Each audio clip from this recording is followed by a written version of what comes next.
I wasn't always a believer, but like everybody, they have a story behind why they were who they were. And I'll start mine out with, I lived in a house where my mom wasn't present. Jesus was never spoken of. God was never spoken of. And in fact, my father was very much an alcoholic and someone who later became addicted to pills. I was never really able to see my mom, and when I was able to see her, I would go over and spend time with her, which wasn't very often. And she had a boyfriend at the time, many boyfriends at the time, and she was actually addicted to drugs herself. Her and her boyfriend at the time would get in physical altercations, and I just remember many times that she would put me in the middle of her and him to try to keep him from hitting her, and I was probably at the age of 9, 10 years old. And on one occasion, I remember coming home, it was my 13th birthday, and my dad, he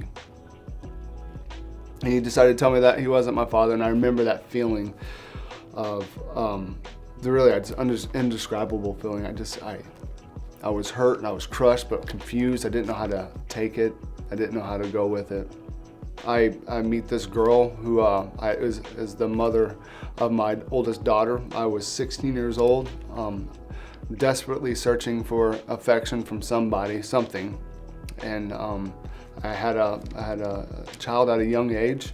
I was 16 years old. A week later, I turned 17, and just trying to find someone to love me. I didn't find it there. I, as one would expect, I fell into drugs and alcohol and deep depression, suicidal thoughts, from really doing everything, wanting to kill myself, wishing I would overdose. And at this point, if there is a God, I absolutely hated him. How could God, a loving God, allow something like this to happen? At any given point I would try to deter Christians away from their faith and tell them about their faith and how I thought it was stupid, and there's no way a God could exist if he is loving. There's no way.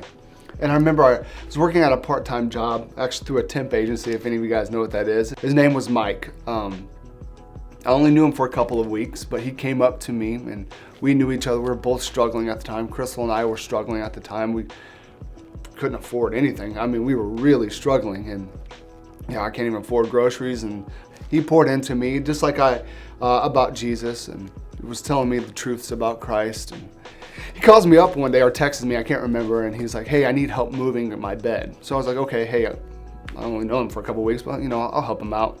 And when he opens up his car door, and in the back of his car in his trunk, he pulls out a bunch of groceries. Him and his wife, who I've never met, had never seen her, never even seen a picture of her, never met, and starts pulling out groceries. Just that kind of love I've never experienced before.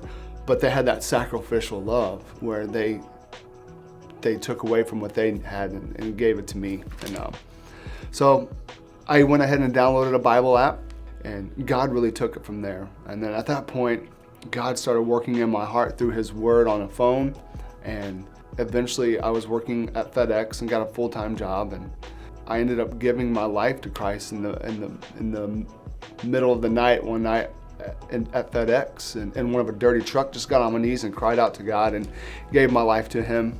When God took over, there was a change in my life where I was held in bondage to this sin and this drugs and alcoholism and all these things, and who I thought people thought of me, and I cared so much about that. And once that was taken and lifted from me, that sin and those chains were broken, I was free. And I realized my identity is in Christ and what he thinks of me, and I'm able to serve with love in the same way that like Mike served me, such easy, practical ways. And that's my story. I went from bondage and sin into a story of freedom, and one that's just has love in him that he didn't have before.